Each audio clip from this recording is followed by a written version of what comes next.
don't think I need to explain the gargantuan impact that Jaws left on cinema and pop culture. Even if sadly it may have given sharks an unfair reputation, you can't deny that it's a masterclass in horror, suspense, action, music, etc. Both it and Star Wars basically coined the term blockbuster and ushered in a revolutionary new era of filmmaking that's omnipresent to this day. But much like Star Wars prompted a string of quickly made sci-fi cash-ins trying to replicate that success, the same sort of thing happened with Jaws. In the years that followed, killer animal movies were suddenly a hot commodity, not just on the sea, but in the woods, the jungle, the sewers, you name it. And some of those we'll get to some other time. But today, we're talking about one of the first and most unique entries in this killer animal craze, 1977's Orca, the killer whale. On first glance, it's easy to instantly dismiss it as a mere rip-off of Jaws, as most of the critics did upon its initial release, but that would really be unfair to the movie itself. Not only is it much more somber and less straight-up horror than Jaws, but it's actually pretty darn good. So let's find out why and take a swim with Orca, the killer whale. Actually, let's not swim with him. That's not going to end well. The film opens with a lengthy sequence of an orca couple swimming together and mating.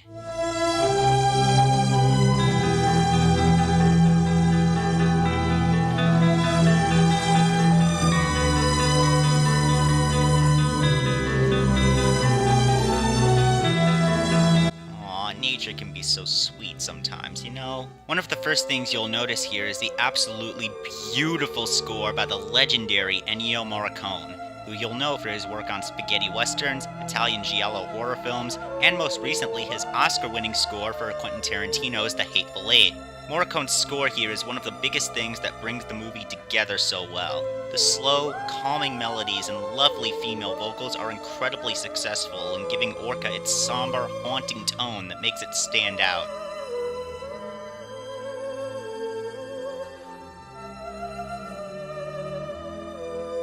Meanwhile, by the shore, some orca research appears to be taking place. But suddenly... Wait a minute. Crap, this isn't the Jaws 2 set. Must have taken a wrong turn. Ah well, sharks gotta eat, so...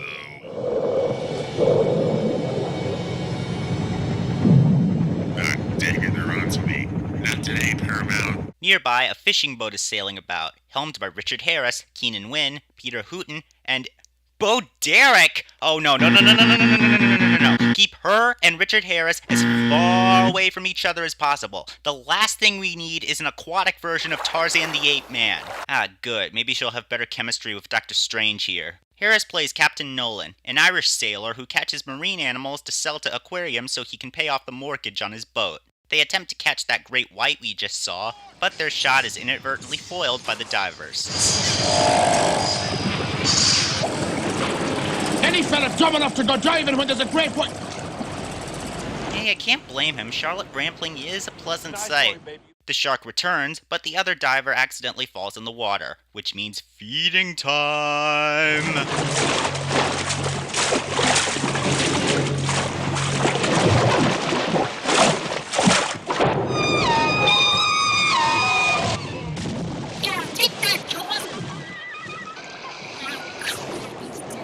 Well, I probably did him a favor. At least he won't have to be in a bunch of increasingly awful sequels. Before we go on, let me hand it over to Miss Rampling, playing a scientist named Rachel, to explain some plot-centric info about these orcas. Rachel? The ancient Romans called him Orca Orcinus, Latin for the bringer of death. As parents, killer whales are exemplary, better than most human beings. And like human beings, they have a profound instinct for vengeance. We know very little about the nature of the whale's intelligence, except that it exists and is powerful, and in some respects may even be superior to man.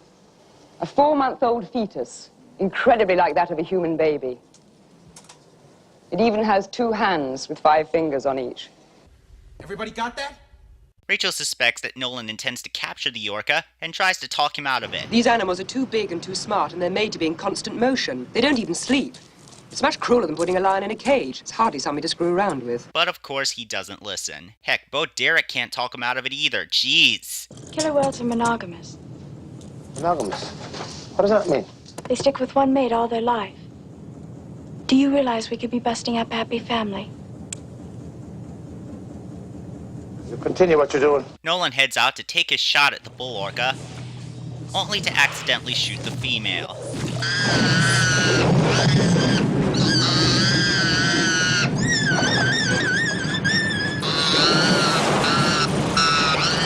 He sounds almost human.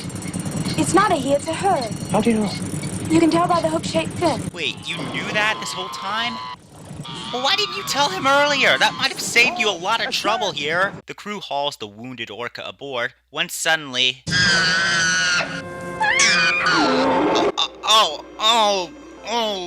Oh, that's disgusting. It's really sad. And thus, Orca is pushed over the edge and begins to enact his revenge on Nolan. Starting... now.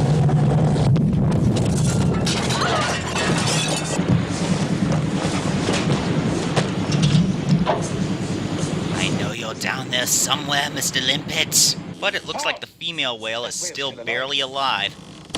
God knows how, but she's breathing. So they quickly drop her back into the sea. There, you see, Orca? They're not so heartless after all.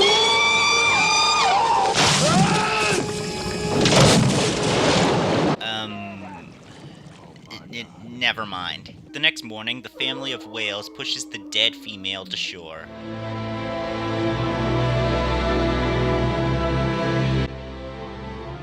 This is unbelievably sad. And that's one of the biggest reasons why it's unfair to call this a Jaws ripoff. With Jaws, there was no question. The shark is depicted there as a one-dimensional beast who's simply hungry for anything that bleeds. We're rooting for the humans. We're terrified by the chaos the shark brings, and we want Chief Brody to kill it and end it once and for all. Orca, on the other hand, is a lot different. By giving the orcas so much screen time to themselves, the movie's essentially treating them as characters almost just as much as the humans. And as we get further into the movie, you'll see how and why that's so important. Soon enough, Rachel and the other townsfolk begin to catch wind of what Nolan did and explain to him just why he's seriously going to regret it. It is known that these whales have great memory, and even after many numbers of years pass, they always remember the human being who had tried to harm them. You see an orca hanging around here any length of time drives our fish away. Well, to be fair, he already basically admitted he regrets it. I mean, what's the orca gonna do to you guys?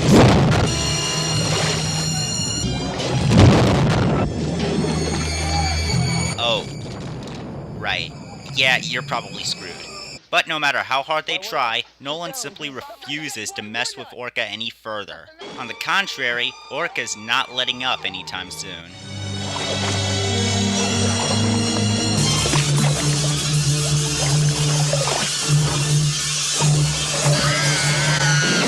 Wait, what? What was that? Okay, that was weird. Rachel tries yet again to make Nolan do something, but Nolan snaps and tells her what's eating at him inside. My wife was pregnant. She was driving to the hospital, alone. Drunken driver. Came down the wrong side of the road and hit her. He killed her. And he killed my baby. Oh, you mean that random car crash we saw for 2 seconds earlier? I don't have a joke there, because this is a good lead-in to my next big point. Richard Harris as Nolan is an interesting protagonist, because throughout the first half of the movie, we're led to sympathize with him despite what he's done to the family of the orcas.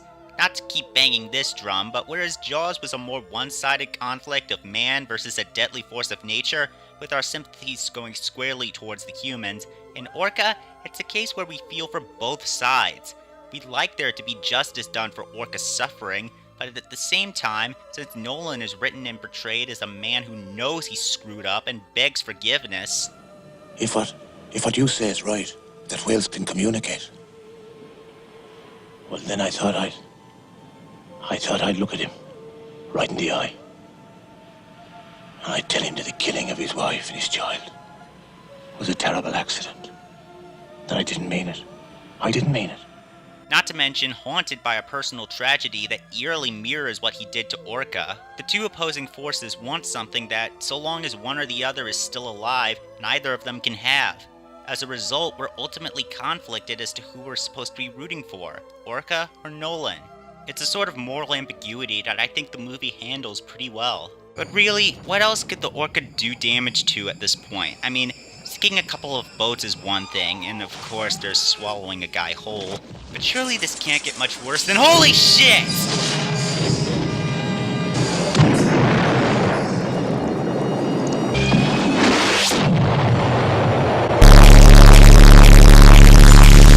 Swain finally convinces Nolan to just kill the goddamn thing, but not before telling Rachel first. That's what the villagers want. That's what the whale wants. What the whale wants? I don't know what this creature wants. You don't know what he wants. The villagers don't know. Nobody knows.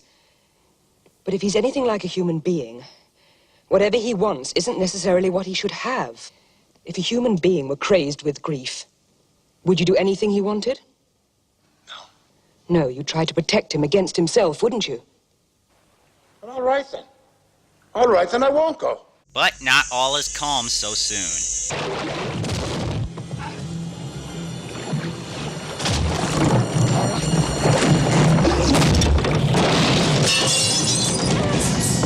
I can't get up! My leg! They try to rescue Annie, but it comes at a price.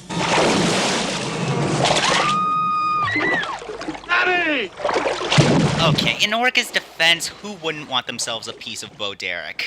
But Nolan has had just about enough of this and finally gives in to Orca's challenge. I'll fight you! You're a vengeful son of a bitch! So they head out to sea in pursuit of him, along with Umalak, Dr. Strange, Louis Skolnick, and Rachel, presumably there to keep Nolan from doing anything totally insane. Like this. You can't let off dynamite! Don't! Don't! Get your hands up!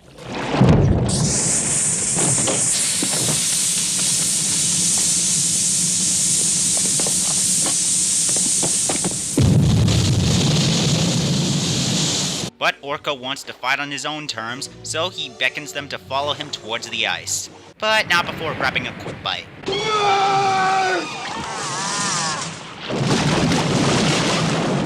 The crew gets more and more agitated, but Nolan insists they press on anyway, as they venture towards the Strait of Belle Isle. But after narrowly stopping short of an iceberg, wrong movie guys, Paul decides to ditch this mission. But given the current crew survival rate, I'm gonna guess, oh yeah, there he is.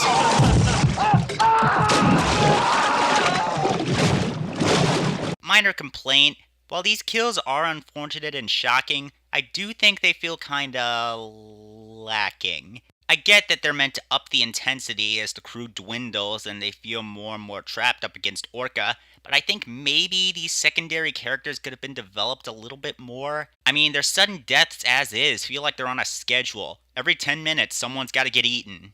Anyway, the next morning, Nolan prepares to face off against Orca, but the whale is already one step ahead as he shoves an iceberg into the boat.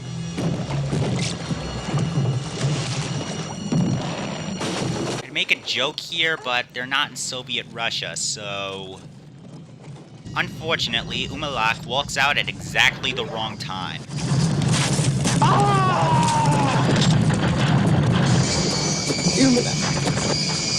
He could have avoided that. Besides, I'm full to bursting anyway. With the boat and almost the whole crew gone, Nolan enters the final showdown against Orca. Jesus, shoot!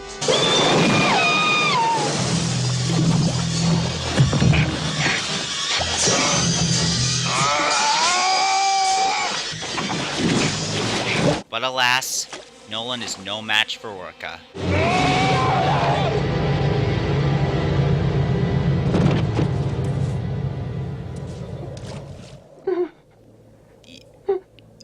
Yay! So Nolan is killed, Rachel is left alone, and Orca, having finally avenged his lost family, swims away beneath the ice. Well, I guess someone had a happy ending then. Hopefully Orca can get on with his life and— oh, god damn it! So that was Orca, the killer whale. It's good! Sure, a bunch of the secondary characters are lacking in development, and some of the kills are kinda ineffective, but apart from that, I really don't have that much bad to say about it. It's nicely paced, has a well-executed, somber and downbeat tone. Harris and Rampling are both really good. The set pieces are really well staged, and do I even need to say the score is frickin' beautiful? All in all, Orca is a sadly underappreciated gem that deserves better. If you can find it, definitely watch it. And even if you don't like it, at least watch it for the score. This is Jeff, signing off. Until next time on The Real Obscure Show.